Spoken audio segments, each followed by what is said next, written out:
Mon mari m'a quitté pour ma propre sœur. 4 ans plus tard, il a été choqué de voir l'enfant derrière moi. Une version miniature de lui-même, appelant son plus grand rival papa. Mon histoire commence il y a 4 ans.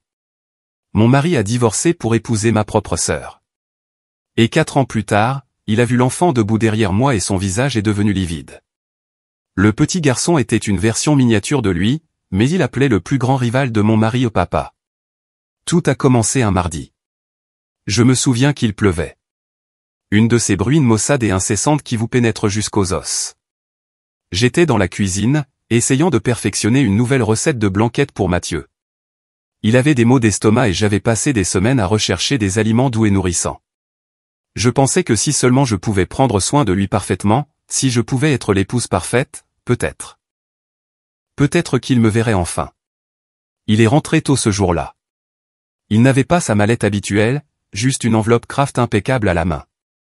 Il n'a même pas enlevé son manteau trempé par la pluie.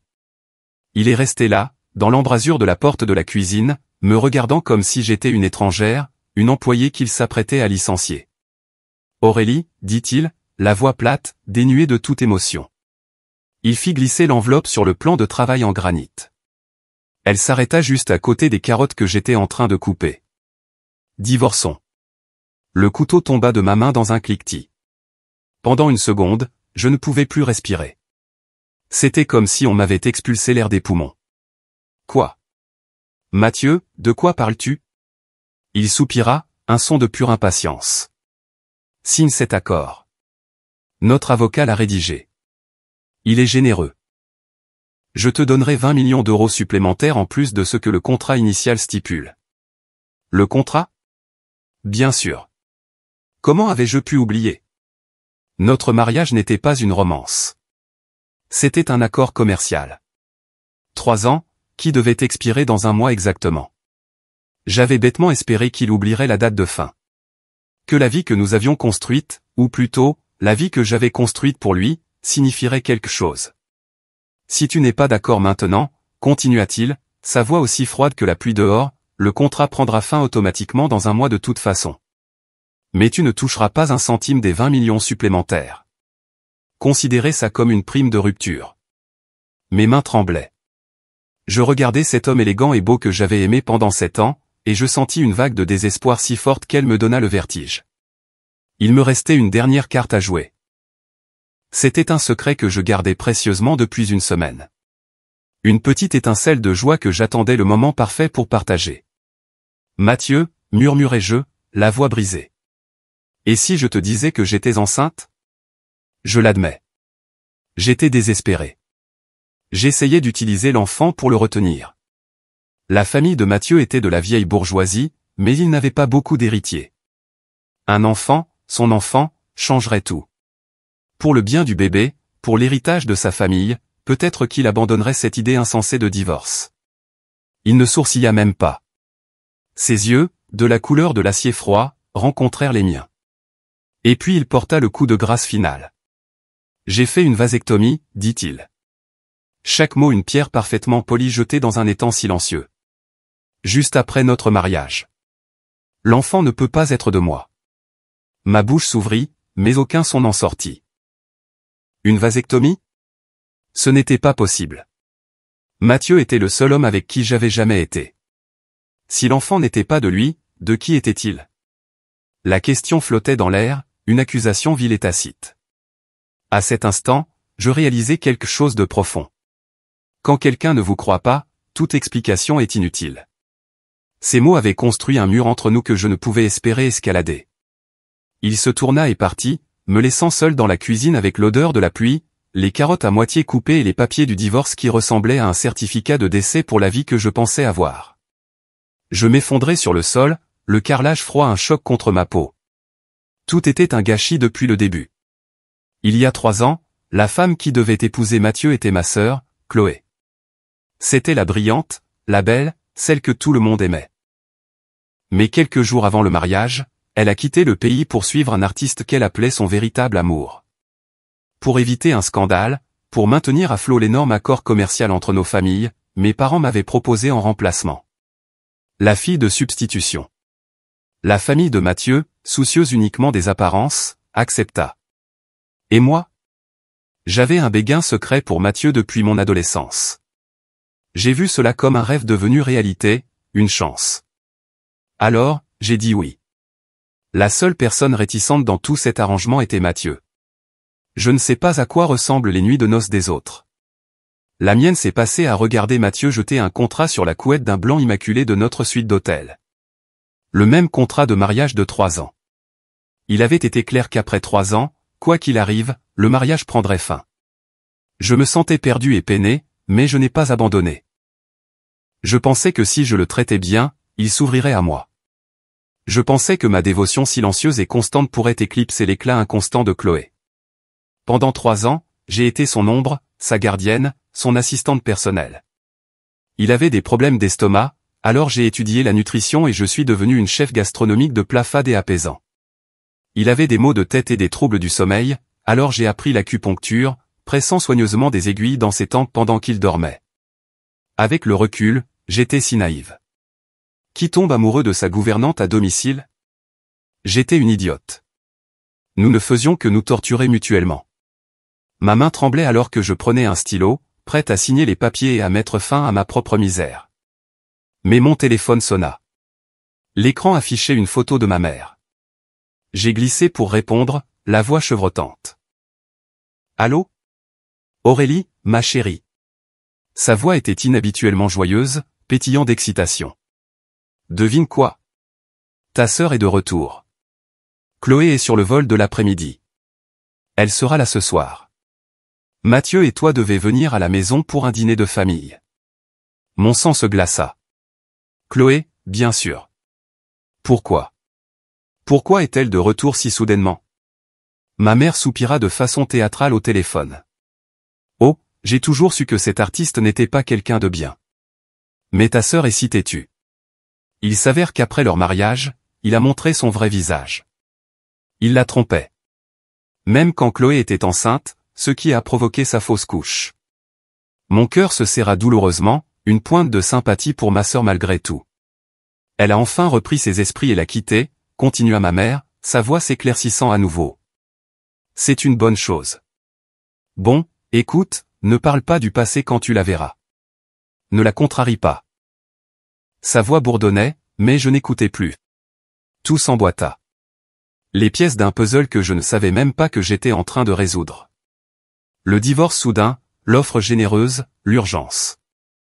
Ce n'était pas à cause de la fin du contrat. C'était à cause de Chloé. Elle était de retour. Le personnage principal était revenu dans l'histoire, et j'avais l'impression de vivre dans un livre que j'avais déjà lu. Chloé était l'héroïne, et je n'étais qu'un personnage secondaire, un bouche-trou. Mon rôle était de lui garder sa place au chaud, de prendre soin de son homme, puis de sortir gracieusement de scène à son retour. L'intrigue du livre m'est même apparue à l'esprit. Chloé, incapable d'avoir des enfants après son traumatisme, finirait par adopter mon enfant, et je les regarderais vivre heureux pour toujours, formant une famille parfaite. Je sentis une vague de nausée. Étais-je en train de devenir folle? Mais à cet instant de clarté étrange et surréaliste, quelque chose en moi se brisa. Les 7 années d'amour que j'avais pour Mathieu se caillèrent en quelque chose de froid et de dur. J'ai posé le stylo. Pourquoi devrais-je m'effacer? Pourquoi devrais-je signer ces papiers juste parce que Chloé a décidé de rentrer à la maison? Pourquoi devrais-je les laisser avoir leur fin heureuse sur les cendres de ma vie? Non. Je n'allais plus être le personnage secondaire tragique et oublié. S'ils voulaient que je sois la méchante de cette histoire, alors très bien. Je serais la meilleure méchante qu'ils aient jamais vue. Avant la fin de ce divorce, j'allais les mettre mal à l'aise. J'ai pris un taxi pour la maison de mes parents, le cœur battant d'une énergie nouvelle, étrange et terrifiante. Je suis arrivé juste au moment où la voiture de Mathieu se garait. Lui et Chloé sont sortis ensemble. Elle avait l'air plus fatiguée que dans mon souvenir. L'étincelle vibrante dans ses yeux s'était estompée, mais c'était toujours Chloé, le centre de gravité de n'importe quelle pièce. Mes parents se sont immédiatement précipités, s'agitant autour d'elle, leur visage marqué par l'inquiétude. Il avait plu, et Chloé était parfaitement sèche. Mais la manche du costume coûteux de Mathieu était trempée. Je pouvais l'imaginer parfaitement, lui tenant le parapluie au-dessus d'elle, laissant la pluie le détremper. Avec moi, il marchait toujours devant, me laissant traîner dans son sillage. J'ai refoulé la piqûre familière de la déception et l'ai remplacée par de l'acier. Je me suis approché de lui, affichant un air inquiet. « Chérie », roucoulai-je en m'accrochant à son bras avec affection. « Comment tes vêtements sont-ils si mouillés ?» Le regard de Chloé se tourna vers nous, ses yeux grands et vides. Mathieu essaya de retirer son bras, mais je le tins fermement, me pressant contre lui. « Tes vêtements sont tout mouillés. Tu vas attraper froid. Tu es le pilier de l'entreprise, tu ne peux pas tomber malade. Mon ton te changeait. » Je pouvais voir la veine pulser sur son front, la lutte frénétique dans ses yeux alors qu'il essayait de garder son sang-froid. Mais devant notre famille, il devait préserver son image de mari. Il me laissa le conduire à l'étage. À l'instant où nous fûmes dans ma vieille chambre d'enfant, il me repoussa. « Arrête de t'accrocher à moi », siffla-t-il. Je me contentais de sourire doucement. « Tu es mon mari. Pourquoi ne puis-je pas m'accrocher à ton bras ?» Il prit une profonde inspiration, essayant de contrôler sa colère. « As-tu signé l'accord de divorce ?»« Non, » dis-je, mon sourire s'élargissant. « Je suis enceinte, tu te souviens ?» Et je me disais. « J'ai fait une vasectomie. Es-tu sûr que le médecin ne t'a pas arnaqué ? Tu es le seul homme avec qui j'ai été pendant ces 3 ans. N'essaie pas de te défiler. » Il me dévisagea, son visage un masque d'incrédulité furieuse. « Aurélie, que t'est-il arrivé ? Pendant 3 ans, j'avais été l'épouse docile parfaite. Douce, prévenante, toujours à son écoute. Il n'avait jamais vu cette facette de moi, cette femme dure et piquante qui le regardait droit dans les yeux et le défiait. La douce moi n'était qu'une façade, un rôle que je jouais, espérant une miette d'affection. La vraie moi, celle que j'avais enterrée, était du genre à ne jamais rien lâcher. Si je ne pouvais pas le faire tomber amoureux de moi, alors je m'assurerais qu'il enseigne. Je croisais les bras. Qu'est-ce qui ne va pas avec moi ? Au moins, je vaux mieux que quelqu'un qui ne reconnaît même pas son propre enfant. Il était si en colère qu'il ne pouvait même pas parler. En bas, je suis revenu à mon rôle de femme douce. Je me suis assise juste à côté de Mathieu, agissant de manière mignonne et exigeante. « Chérie, je veux un peu de ce poisson, mais il est trop loin. Peux-tu me le servir ? » Un instant plus tard, « Chérie, mon verre est vide. Serre-moi encore, s'il te plaît. » Je n'arrêtais pas de lui donner des ordres, le forçant à jouer le rôle du mari attentionné. Je pouvais voir que lui et Chloé étaient de plus en plus contrariés. Peut-être que Chloé réalisait enfin que l'homme qui la suivait comme un petit chien était maintenant, du moins sur le papier, le mari de quelqu'un d'autre. Au milieu du dîner, Chloé a prétexté être fatiguée et est montée. Mathieu, n'en pouvant plus, s'est excusé pour aller aux toilettes. Dès qu'il fut parti, ma mère se pencha, sa voix un murmure aigu. « Aurélie, ta sœur vient de vivre une rupture. Agir comme ça avec Mathieu pourrait la contrarier. » J'ai failli éclater de rire. Cette famille avait toujours tourné autour de Chloé. Quand elle s'est enfuie, ils m'ont forcé à me marier à sa place, sans jamais se soucier de mon bonheur. Maintenant qu'elle était de retour, elle était leur seule préoccupation. Ils ne pensaient pas qu'il y avait quoi que ce soit de mal à ce que mon mari soit si attentionné envers ma sœur. Dans ce monde, Chloé était le personnage principal, et j'étais juste le décor. Personne ne se souciait de moi. J'aurais dû y être habitué. Je levai la tête, cachant la tristesse dans mes yeux. J'ai pris un air pitoyable. « Maman, papa, je suis enceinte. C'est pour ça que j'ai besoin que Mathieu s'occupe de moi. » Avant que je puisse finir, j'entendis le bruit sec d'un verre qui se brise. Je levai les yeux et vis Chloé debout dans les escaliers, les mains vides, son visage rempli d'un choc total. Au même moment, Mathieu sortit en courant des toilettes. Il ne dit pas un mot. Il attrapa ma main et nous fit sortir précipitamment de la maison, loin du verre brisé et de l'expression anéantie de ma sœur. De retour dans notre maison stérile et silencieuse, Mathieu me foudroya du regard, le visage furieux. J'ai juste haussé les épaules, un étrange sentiment de satisfaction m'envahissant. Je suis vraiment enceinte. Ça vaut la peine d'être mentionné, non ? Ignorant son regard meurtrier, je suis allé dans la salle de bain. Me rappelant le choc de Chloé et la rage de Mathieu, j'ai souri à mon reflet. Peut-être que j'avais un don pour jouer la méchante, après tout. Le lendemain, j'ai fait la grasse matinée jusqu'à ce que le soleil inonde la chambre. Il était plus de 8 heures. Je suis sorti de la chambre pour voir Mathieu assis sur le canapé, entièrement habillé pour le travail, l'air furieux. C'était un homme d'habitude, et sa routine matinale était sacrée. Normalement, son petit déjeuner et son café ridiculement spécifiques auraient été prêts pour lui à cette heure précise. Mais maintenant, je n'avais plus envie de le servir. Faire la grasse matinée était génial. J'ai faim, annonçai-je à la pièce. Mathieu ne répondit pas, mais son estomac émit un gargouillement embarrassant. Je vais commander à emporter, dis-je joyeusement en sortant mon téléphone. Il me regarda avec incrédulité. Avant même que le livreur n'arrive, Mathieu claqua la porte d'entrée et partit. Heureusement que je n'avais pas commandé pour lui. Cet après-midi-là, alors que je profitais d'un soin au spa que j'avais réservé avec son argent, j'ai reçu un appel de son assistante. Sa voix était frénétique. « Aurélie, la nourriture de la cafétéria de l'entreprise ne convient pas au goût de Monsieur Mathieu. Il n'a pas mangé de la journée. » Oh, c'est vrai. J'avais l'habitude de lui préparer son déjeuner aussi. Au fil des ans, je l'avais tellement gâté avec ma cuisine qu'il pouvait à peine supporter autre chose. « Ne vous inquiétez pas, dis-je calmement au téléphone. Quand il sera affamé, il mangera. » J'ai raccroché et je suis retourné à mon massage. Ce soir-là, j'ai reçu un message. C'était une photo envoyée par Chloé. Sur la photo, un homme avec un nez aquilin et un profil acéré était assis devant une énorme marmite bouillonnante de couscous royal très épicé. C'était Mathieu. Une seconde plus tard, elle a retiré le message, suivi d'un texto. Désolé, mauvaise destinataire. Je l'ai ignoré. Ma sœur obtenait toujours ce qu'elle voulait d'un claquement de doigts. Maintenant, elle recourait à ces tactiques puériles. Je n'étais pas triste.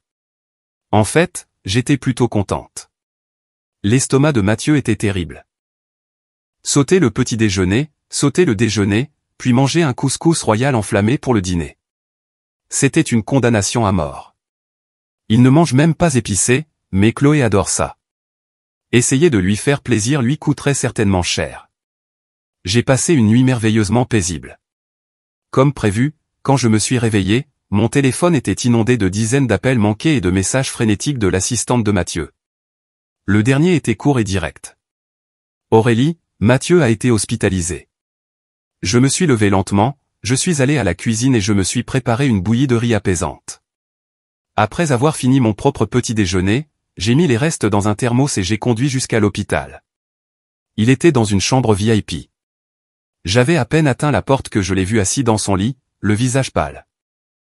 Il regardait la porte avec attente, mais quand il a vu que c'était moi, son visage s'est renfrogné et il a rapidement détourné le regard. Je suis entré. Aurélie est là, dit son assistante, prenant rapidement le thermos de mes mains. Mathieu était si impatient de vous voir. Il attendait une visite, mais clairement pas la mienne. Cette bouillie sent si bon. Mathieu a tellement de chance, remarqua l'assistante en ouvrant le récipient. J'ai juste souri faiblement. Ce sont juste les restes de mon petit déjeuner. Je ne voulais pas gaspiller, alors je les ai apportés pour Mathieu. L'assistante se figea. Le visage de Mathieu passa du pâle à une nuance de vert livide. J'ai apprécié de voir son visage en colère. Sachant qu'il était malheureux, je me sentais à l'aise. Je me suis tourné et j'ai quitté la chambre sans un mot de plus. Juste au moment où j'entrais dans le couloir, j'ai vu quelqu'un appuyé contre le mur près de la porte. Il était grand avec un beau visage qui rivalisait avec celui de Mathieu. Je le connaissais. C'était Stéphane, l'ennemi juré de Mathieu. C'était un homme à l'allure très raffinée. Mais il avait la réputation d'être un vrai salaud. Quoi que Mathieu aime, Stéphane devait le prendre. Après mon mariage avec Mathieu, Stéphane avait essayé de me draguer plusieurs fois. Je l'avais toujours repoussé, supposant que ce n'était qu'un de ces jeux pour énerver Mathieu. Vous espionnez ? Je l'ai dévisagé. Il s'est décollé du mur, un sourire paresseux sur le visage. Comment est-ce espionner quand j'écoute au grand jour ? Aurélie, rendre cet homme si fou. Ça fait du bien, non ? Je l'ai regardé d'un air vide. Arrêtez de m'appeler Aurélie comme si vous me connaissiez. C'est dégoûtant. Allez-vous-en. Son sourire ne faiblit pas, mais ses yeux se remplirent d'une tendresse étrange et inexplicable. Voilà le feu. C'est la toi dont je me souviens. Ce qu'il disait était si déconcertant, j'ai juste pensé qu'il était mielleux. J'ai marché droit sur sa chaussure en cuir coûteuse, enfonçant mon talon pour faire bonne mesure. L'entendant crier de douleur, je suis partie, satisfaite. J'allais définitivement divorcer de Mathieu. Mais je faisais traîner les choses, pas seulement pour l'ennuyer, lui et Chloé, mais à cause de l'enfant. J'ai hésité pendant quelques jours. L'idée d'élever un enfant seul me semblait lourde et écrasante. Finalement, j'ai décidé que je ne pouvais pas le faire. J'ai pris rendez-vous dans une clinique et j'y suis allé pour une série de tests. Le médecin, une femme au visage bienveillant et aux cheveux grisonnants, a examiné mon rapport avec un froncement de sourcils. Aurélie, étant donné votre état de santé, vous ne pouvez pas avorter. J'étais choqué. Quoi? Pourquoi? Si vous insistez, dit-elle doucement, cela pourrait être fatal. Je suis sorti de son bureau dans un état second. C'était comme ce rêve étrange que je n'arrêtais pas de faire, où ma vie était une histoire dans un livre. Dans le livre, le médecin disait aussi au personnage principal qu'elle ne pouvait pas avorter. J'étais déjà hésitante et maintenant, avec l'avertissement sévère du médecin, la décision était prise pour moi. C'était mon enfant, mon sang. J'allais garder ce bébé. Et je n'allais pas donner mon bébé à Mathieu et Chloé comme dans le livre. J'élèverais cet enfant seul. Dès que je suis sorti du cabinet du médecin, je l'ai revu. Stéphane. Il était appuyé contre le mur d'en face comme s'il avait attendu. Il m'a regardé, puis a jeté un coup d'œil à la plaque de l'obstétricien sur la porte. Un lent sourire s'est dessiné sur son visage. Aurélie, tu es enceinte. Pourquoi ne me l'as-tu pas dit? J'aurais pu venir avec toi. Il a dit ça avec une émotion si profonde et dramatique que c'en était presque comique. Ses paroles étaient remplies de significations cachées que je ne pouvais commencer à démêler. J'ai fait la seule chose qui me semblait juste. J'ai de nouveau marché sur son autre pied, enfonçant mon talon jusqu'à ce que son beau visage se torde de douleur. Je suis partie, satisfaite. Mais peut-être que ma joie s'est transformée en malheur. Peut-être que c'est de voir Stéphane souffrir qui m'a rendue trop heureuse, car en descendant les marches de la clinique, j'ai complètement raté la dernière. J'ai trébuché, ma cheville s'est tordue, et je suis tombé en avant. Instinctivement, j'ai enroulé mes bras autour de mon ventre. Le monde a basculé. Vaguement, j'ai senti quelqu'un se précipiter vers moi, une paire de bras forts me rattrapant avant que je ne heurte le trottoir. Puis on m'a soulevé. Docteur, venez vite. Cela ressemblait à la voix de Stéphane, mais pourquoi semblait-elle si anxieuse, si sincèrement terrifiée? Je me suis évanoui peu de temps après. Quand je me suis réveillé, la première chose que j'ai vue, c'est lui. Stéphane était assis près de mon lit sur un tabouret bas, ses longues jambes maladroitement repliées. Remarquant que j'étais réveillé, il plissa les yeux vers moi. Réveillé. Aurélie, as-tu un cervelet sous-développé ou quelque chose comme ça? Tu ne peux même pas marcher sans tomber? Il se moqua de moi sans pitié. J'étais sûr que l'homme anxieux qui avait appelé le docteur n'était que mon imagination. Mais ensuite, tout aussi rapidement, son comportement changea. Sa voix s'adoucit. Et, tu as une mine affreuse. Tu es blessé? Laisse-moi souffler dessus. À cet instant, une silhouette s'interposa entre nous. Mathieu. Il avait saisi la main de Stéphane, le visage extrêmement laid. C'est ma femme, dit froidement Mathieu, sa voix basse et dangereuse, voulant écraser Stéphane d'un simple regard. Stéphane se contenta de rire, retirant sa main. Oh, alors Aurélie a un mari. Je pensais qu'elle était venue seule pour un contrôle parce que son mari était mort. Dégage, dit Mathieu en serrant les dents. C'est tout ce que tu sais dire? Tu es un disque rayé. Stéphane le narguait, poussant Mathieu au bord de l'explosion avant de s'éloigner finalement d'un pas nonchalant. Mon humeur s'est améliorée. Même si Stéphane était agaçant, il était plutôt mignon quand il mettait Mathieu en colère. Mon ex-mari me foudroya soudain du regard, le visage extrêmement mécontent. J'ai touché ma joue et j'ai réalisé que je souriais. Stéphane veut tout ce qui est à moi, dit froidement Mathieu, sa fierté blessée. Il n'est gentil avec toi que parce que tu es ma femme. Ne te fais pas d'illusions. À ce moment-là, une idée brillante et malicieuse me vint à l'esprit. La façon parfaite de vraiment énerver Mathieu. J'ai pris une expression troublée, baissant les yeux sur mes mains. Que dois-je faire, dis-je, ma voix tremblant d'une fausse émotion. Je pense que je suis tombée amoureuse de Stéphane. Je levai les yeux vers lui, les miens grands ouverts. Mathieu, je signerai les papiers du divorce dès mon retour.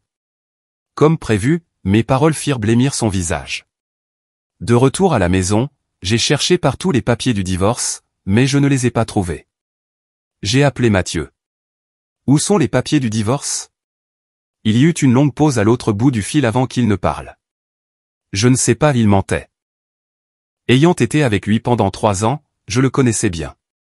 L'homme qui avait été si désespéré que je les signe les cachait maintenant, pour que je ne puisse pas le faire. Il semblait que sa fierté était plus importante que son amour pour Chloé. Pour le bien de son ego, il a choisi de ne pas divorcer, juste pour m'empêcher d'être avec son rival. Mais cela ne me dérangeait pas. Je savais qu'il ne tiendrait pas longtemps. Les jours suivants, j'ai continué ma vie. J'ai bien mangé, j'ai bien dormi, et j'ai commencé à planifier ma vie post-divorce. Je m'imaginais dans une petite ville tranquille, ouvrant une petite boutique, vivant une vie simple avec mon bébé. Cette pensée m'a rempli d'une paix que je n'avais pas ressentie depuis des années. Puis, j'ai reçu l'appel de ma mère me demandant de rentrer à la maison. Quand je suis arrivé, je les ai tous vus assis là dans le salon comme un tribunal. Ma mère, mon père et Chloé. Ils avaient tous l'air très sérieux. Dès qu'elle m'a vu, ma mère s'est précipitée et m'a pris la main. Son visage un masque de chagrin. Aurélie, je sais que tu n'as pas été heureuse ces années avec Mathieu. Il te traite mal, comme une domestique. J'ai presque eu envie de rire. Alors, elle savait depuis le début. Je pensais qu'elle n'avait tout simplement pas remarqué. Je me souviens que lorsque Chloé a eu une petite bosse sur le bras, ils l'ont emmenée d'urgence à l'hôpital. Mais une fois, j'ai eu une fièvre qui a duré toute la nuit et personne n'est même venu voir comment j'allais. Le pire, ce n'était pas qu'elle ne savait pas. C'était qu'elle savait et s'en fichait. Nous étions toutes les deux ses filles, mais Chloé était son précieux trésor et je n'étais qu'un fardeau. Aurélie, continua-t-elle, sa voix remplie d'une fausse sympathie. Peut-être que tu devrais divorcer. Si elle suggérait un divorce, ce n'était certainement pas pour mon bien. Elle devait avoir d'autres motifs. J'ai jeté un coup d'œil à Chloé. Ouais, Aurélie. Mathieu ne t'a jamais aimé de toute façon. Pourquoi vous torturez mutuellement? Dit Chloé, la voix douce. Je l'ai regardé droit dans les yeux. Il t'aime, toi. Donc, tu veux dire qu'on divorce et que tu l'épouses? Chloé ne répondit pas, mais son silence était un aveu clair. J'ai regardé ma mère et mon père. Ils avaient clairement la même idée. Je n'ai ressenti aucune surprise, aucune déception. Juste une finalité froide et dure. J'ai caressé mon ventre. Si nous divorçons, qu'adviendra-t-il de mon enfant? Aurélie, arrête de faire semblant, lança Chloé, sa patience à bout. L'enfant n'est pas de Mathieu. Il ne t'a rien dit pour ne pas te faire perdre la face, alors ne pousse pas ta chance. On dirait qu'elle ne pouvait plus attendre. J'ai pris une profonde inspiration. 5 millions d'euros, murmurai-je. Chloé se figea. Quoi? Donne-moi 5 millions d'euros et je divorcerai de Mathieu. Mes parents avaient gâté Chloé toute sa vie. Notre famille n'était pas à plaindre financièrement, et je savais qu'elle avait accès à ses propres fonds, probablement une fiducie ou un héritage dont je n'avais jamais eu connaissance. 5 millions n'étaient rien pour elle. Mais pour moi, une mère célibataire sur le point de commencer une nouvelle vie, c'était tout. Ce serait la sécurité. Ce serait un fonds pour les études de mon enfant. Et l'idée que Mathieu découvre qu'il avait été vendu pour 5 millions d'euros, ce serait un bonus délicieux. Chloé serra les dents et hocha la tête. Très bien, appelle-le. Elle passa l'appel et Mathieu arriva rapidement. Il devait attendre à proximité. Mathieu, où est l'accord de divorce, demandai-je, la voix calme. Il me foudroya du regard. Tu es si pressé d'être avec Stéphane? Ouais, dis-je, sans perdre une seconde. J'ai hâte. Même si je pouvais, le bébé ne peut pas finir son an. Il pinça les lèvres, ne voulant clairement pas aller jusqu'au bout maintenant que c'était à mes conditions. Mathieu, dit Chloé, sa voix douce mais ferme. Puisqu'Aurélie insiste pour un divorce, fais-le. Il appela sa secrétaire, et bientôt un nouvel accord de divorce arriva. Je l'ai signé rapidement, mon écriture claire et ferme. J'ai poussé les papiers sur la table vers lui. Mathieu, souviens-toi de ça, dis-je, le regardant droit dans les yeux. C'est moi qui ne veux plus de toi.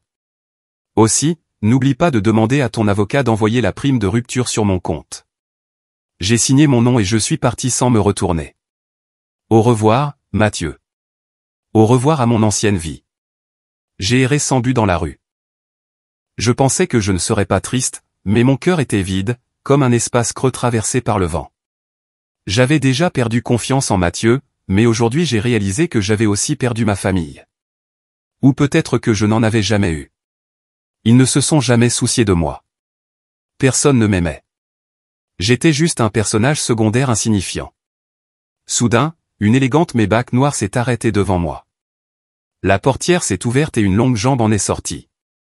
C'était ce vaurien raffiné, Stéphane. Il est sorti et m'a bloqué le passage. Divorcé, demanda-t-il, un regard agaçant dans les yeux. Je l'ai foudroyé du regard. Comment avait-il eu la nouvelle si vite? C'est Chloé qui me l'a dit-il comme s'il lisait dans mes pensées. Aurélie, maintenant personne ne peut nous empêcher d'être ensemble. Il a dit ça avec une telle verve théâtrale et passionnée. Vous êtes fou, dis-je en le contournant. Vous avez fait tout ça juste pour vous venger de Mathieu. Je suis enceinte. Voulez-vous être beau-père? Il se frotta le menton, pensif. L'enfant de Mathieu, m'appelant papa. Rien que d'y penser, ça fait du bien. D'accord, c'était clair maintenant. L'homme était effectivement fou. Je suis passé devant lui, mais il a suivi, continuant à me vanter tous les avantages de l'épouser. J'étais sans voix, mais son bavardage ridicule a un peu apaisé mon chagrin. J'ai quitté la ville où j'avais vécu plus de 20 ans. J'ai emballé ma vie dans quelques cartons et j'ai déménagé dans une petite ville de Provence. Nouvelle personne, nouveau lieu, tout était nouveau. Je voulais un nouveau départ. Mais dès que je suis descendu de l'avion, j'ai vu une silhouette familière près du carrousel à bagages, me souriant. C'était Stéphane. Quelle coïncidence, Aurélie, dit-il, son sourire d'un charme exaspérant. Vous ne m'avez pas suivi, j'espère, dis-je en attrapant ma valise. Il a juste ri. C'est ce que je voulais vous demander. Je suis arrivé à la petite maison que j'avais achetée en ligne. Au moment où j'allais mettre la clé dans la serrure, la porte de la maison juste en face s'est ouverte. Le visage de Stéphane est apparu, son expression exagérément choquée.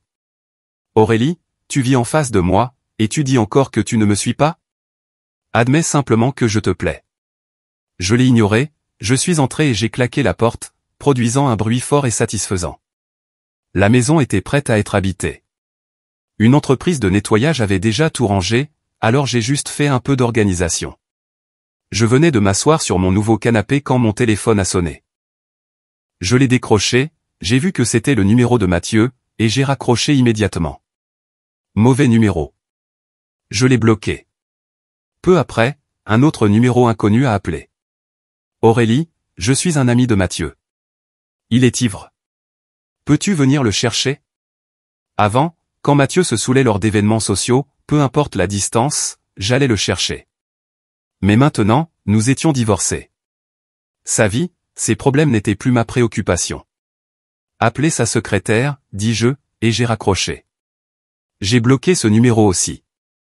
Ma liste noire comptait maintenant 2 personnes, et ce n'était que le début.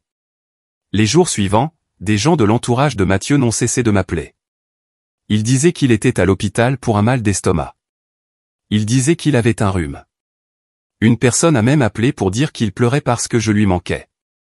Quelle absurdité. C'est moi qui l'avais mis avec Chloé. Je soupçonnais qu'il n'était pas heureux et essayait de m'empêcher de tourner la page.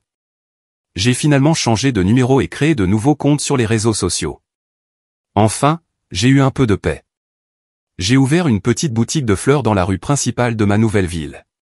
Le travail était paisible et l'odeur des fleurs fraîches remplissait mes journées. Un matin, la petite cloche au-dessus de la porte a tinté. Bienvenue, dis-je en levant les yeux d'un bouquet de lys. Mes yeux se sont levés au ciel instinctivement.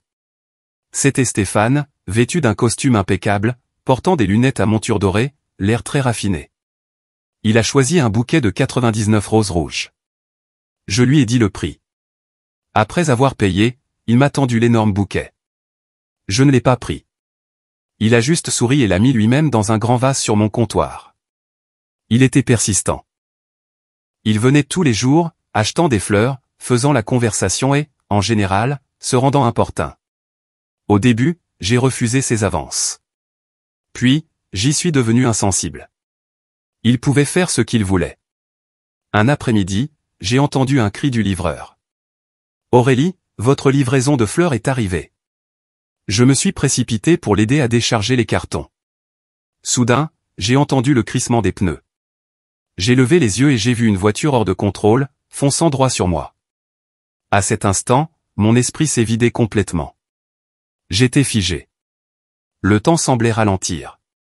Juste au moment où la voiture allait me heurter, quelqu'un m'a poussé violemment. Je suis tombé par terre, écorchant mes mains sur le trottoir. Le monde était un flou confus de mouvements et de sons. Il m'a fallu un moment pour réaliser ce qui s'était passé. C'était Stéphane. Il m'avait poussé pour m'écarter. Il était allongé sur le sol à quelques mètres de là. Il était toujours si maniaque. Mais maintenant, ses lunettes à monture dorée avaient disparu.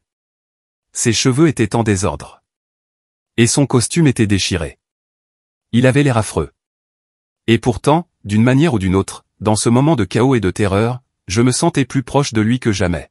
« Stéphane, lève-toi. »« Tu es blessé ?» demandai-je en rampant vers lui, la voix tremblante. Il essaya de sourire, mais ce fut une grimace.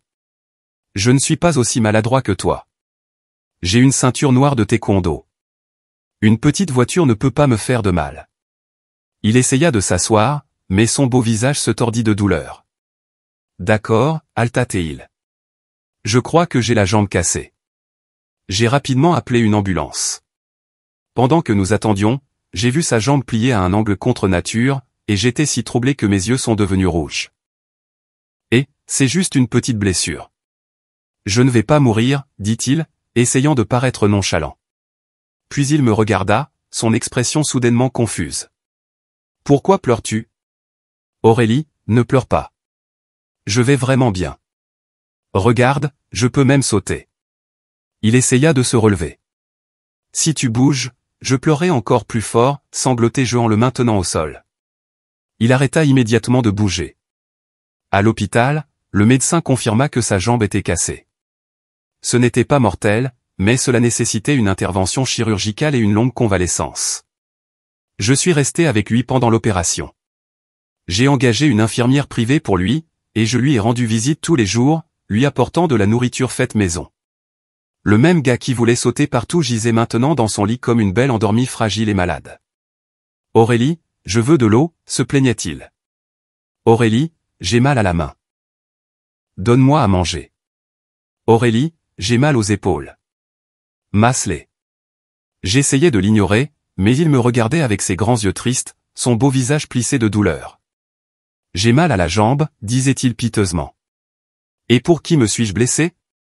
Je soupirais et m'asseyais près de son lit, lui massant les épaules. C'est lors d'un de ces moments que la porte de sa chambre a été violemment poussée. J'ai levé les yeux et j'ai vu Mathieu. Son visage était sombre de colère. Il avait l'air beaucoup plus usé et fatigué que la dernière fois que je l'avais vu. Il n'a pas dit un mot. Il a juste attrapé mon bras et a commencé à me tirer dehors. « Mathieu, enlève tes sales pattes de ma petite amie !» cria Stéphane depuis le lit, luttant pour se lever. « Lâche-la ou je me bats avec toi. » Reste au lit, avertis-je Stéphane. Si tu te lèves, pas de dîner pour toi. Il se recoucha docilement, en boudant. Je vais lui parler un peu. Je reviens tout de suite. Le visage de Mathieu s'assombrit encore plus. Il me traîna dans le couloir, sa prise douloureusement serrée. « Es-tu venu me donner une invitation à ton mariage avec Chloé ?» demandai-je en arrachant mon bras. « Parce que je ne suis pas intéressé à assister au mariage de mon ex. »« Aurélie, je n'ai pas épousé Chloé, dit-il, la voix rauque. »« Alors que veux-tu » Il ne répondit pas, me fixant simplement avec ses yeux hantés. Je perdis patience et me tournai pour retourner dans la chambre. « Aurélie, remettons-nous ensemble, dit-il finalement, les mots sortant précipitamment. J'ai pensé à toi tout ce temps. Je rêve de toi. Je réalise maintenant que je t'aime. Te perdre m'a fait voir mes sentiments clairement. » Sa voix devint blessante. « Pourquoi n'as-tu pas pris mes appels ? Même quand ma secrétaire a appelé, tu n'as pas décroché. Pour quelqu'un d'aussi fier que Mathieu, dire de telles choses a dû demander beaucoup de courage. Mais je n'étais pas touché. En fait, je trouvais ça risible. Je suis désolé, Mathieu. Je ne t'aime plus, dis-je, la voix stable. J'ai quelqu'un que j'aime maintenant. S'il te plaît, ne nous dérange pas, il devint anxieux. Aurélie, ne fais pas confiance à Stéphane. Il ne t'aime pas. Il est juste en compétition avec moi. Un ricanement amer traversa mon visage. Quand j'étais malade et que je t'ai appelé depuis notre propre lit, tu as dit que tu devais faire des heures supplémentaires. Il y a quelques jours, quand j'ai failli me faire renverser par une voiture, Stéphane m'a protégé sans une seconde de réflexion pour sa propre sécurité. Penses-tu vraiment être en position de dire que Stéphane ne m'aime pas? Il était abasourdi, sans voix. Mathieu, nous sommes divorcés. Il n'y a pas de retour en arrière possible. Va retrouver ta Chloé, dis-je, et je me tournai pour entrer dans la chambre. Il resta là, l'air d'un enfant perdu. Mais je n'éprouvais aucune pitié. Chacun doit faire face aux conséquences de ses choix. C'est un homme adulte. Personne ne reste au même endroit pour toujours, à vous attendre. Une fois que vous manquez votre chance, elle est partie. De retour dans la chambre, la voix forte et dramatique de Stéphane m'accueillit. Aurélie, j'ai mal à la jambe. Viens l'embrasser. Un baiser la guérira. J'ai attrapé son oreille et je l'ai tordue. Aïe. Je voulais dire ma joue, pas mes lèvres. Pas devant tout le monde, cria-t-il. Une semaine plus tard, Stéphane est sorti de l'hôpital. J'ai engagé une infirmière pour s'occuper de lui, mais je lui rendais souvent visite. Selon le médecin, après 3 mois, il aurait dû pouvoir marcher librement. Mais sa guérison était étrangement lente. Il geignait et se plaignait si son pied touchait à peine le sol. Quelque chose n'allait pas. Il avait une carrure mince et musclée. J'avais accidentellement vu ses abdominaux une fois. Comment quelqu'un en si bonne forme ne pouvait-il pas récupérer en 3 mois? Aurélie, j'ai si mal à la jambe. Viens la masser, dit-il un après-midi, sa routine habituelle. J'ai soudainement serré mon ventre, laissant échapper un petit hoquet. Oh! Il a sauté du canapé en panique, se tenant parfaitement sur ses 2 pieds. Aurélie, qu'est-ce qui ne va pas? Mal au ventre? Je t'emmène à l'hôpital. Je l'ai juste foudroyé du regard. Il a instantanément réalisé qu'il était démasqué. Il a commencé à sourire penaud. Oh là là, comment ma jambe a-t-elle soudainement guéri? Est-ce le pouvoir de l'amour? J'ai tendu la main et lui ai pincé l'oreille très fort. Stéphane est resté avec moi pour tous mes examens et l'accouchement. Le jour de la naissance de mon fils, il était maladroit mais si prudent avec le petit bébé. Allez, mon chéri, chuchotait-il au petit paquet. Dis papa. J'étais une nouvelle maman, assez maladroite moi-même. Stéphane a grandi à mes côtés. Quelques jours plus tard, il était déjà un expert pour changer les couches. Quand mon fils a eu 1 an, le premier mot qu'il a appris était « maman ». Le deuxième était le papa. Stéphane était si heureux qu'il flottait pratiquement toute la journée. C'était la première fois que je voyais quelqu'un d'aussi enthousiaste à l'idée d'être le père de l'enfant de quelqu'un d'autre. Quand mon fils a eu 2 ans, je me suis officiellement mise avec Stéphane. Quand il a eu 3 ans, Stéphane et moi nous sommes mariés, et notre petit garçon était notre porteur d'alliance. Le mariage était très discret, juste la famille proche et les amis. Stéphane m'a mis la bague au doigt, et en tournant la tête, j'ai vaguement vu une silhouette familière au fond de la foule. Mathieu. J'ai été stupéfaite une seconde, mais je me suis vite ressaisie et j'ai souri joyeusement à mon nouveau mari. J'avais tellement de chance d'avoir quelqu'un qui m'aimait vraiment dans cette vie. Après la cérémonie, alors que nous sortions de la chapelle, j'ai vu 2 silhouettes dans le coin du jardin, une grande et une petite. Mon cœur s'est serré. Je me suis approché nerveusement. Mathieu tendait un bonbon à mon petit garçon potelé. Mon fils, qui n'avait pas encore ses traits définitifs, lui ressemblait tellement. Il était clairement un mini Mathieu. Mais mon fils n'a pas pris le bonbon. D'une voix enfantine claire, il a dit « Maman et papa Stéphane ont dit de ne pas accepter de choses des inconnus ». Mathieu s'est raidi et ses yeux se sont visiblement assombris. J'ai tenu la petite main de mon fils. Stéphane s'est approché, regardant Mathieu avec méfiance. « Va jouer un peu avec papa », ai-je dit à mon fils, le confiant à Stéphane. J'ai lancé à Stéphane un regard rassurant, et il a emmené notre petit garçon. Aurélie, dit Mathieu, la voix rauque. Il avait beaucoup vieilli en ses 4 ans. J'ai entendu dire qu'il n'avait jamais épousé Chloé. Elle est retournée à l'étranger, s'est remise avec son ex, et ils se tourmentaient toujours mutuellement. Mathieu ne s'est jamais marié. J'ai entendu dire qu'il buvait beaucoup, menait une vie très dissolue, et que sa carrière avait piqué du nez. Peut-être que mon petit acte de défi avait changé l'histoire de tout le monde. Cet enfant, commença-t-il, la voix précipitée, est-ce que... Ça n'a plus d'importance, Mathieu, dis-je doucement mais fermement. Ne te montre plus devant moi. Sinon, tu ne me trouveras plus jamais. Après avoir dit ça, je me suis tourné et je suis parti. J'ai entendu un son qui ressemblait à un sanglot derrière moi, mais je ne me suis pas retourné. J'ai fait un pas après l'autre vers mon amour, vers mon fils, vers ma vie. J'ai pensé à la première fois que j'ai rencontré Stéphane dans cette vie.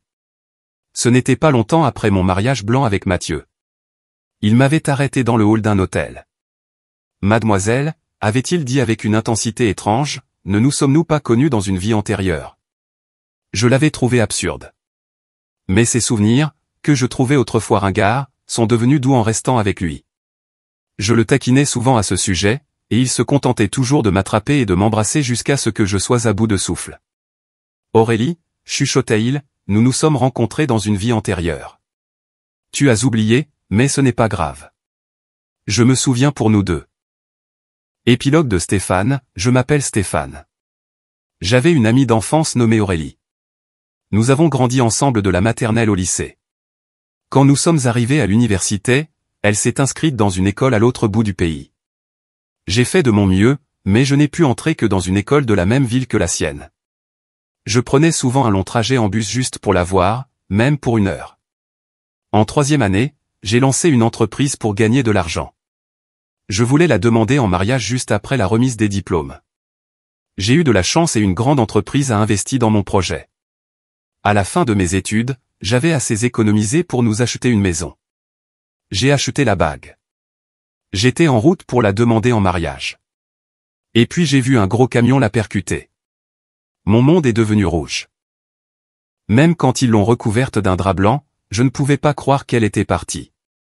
Tout le monde disait que j'étais fou, que je ne pouvais pas l'accepter.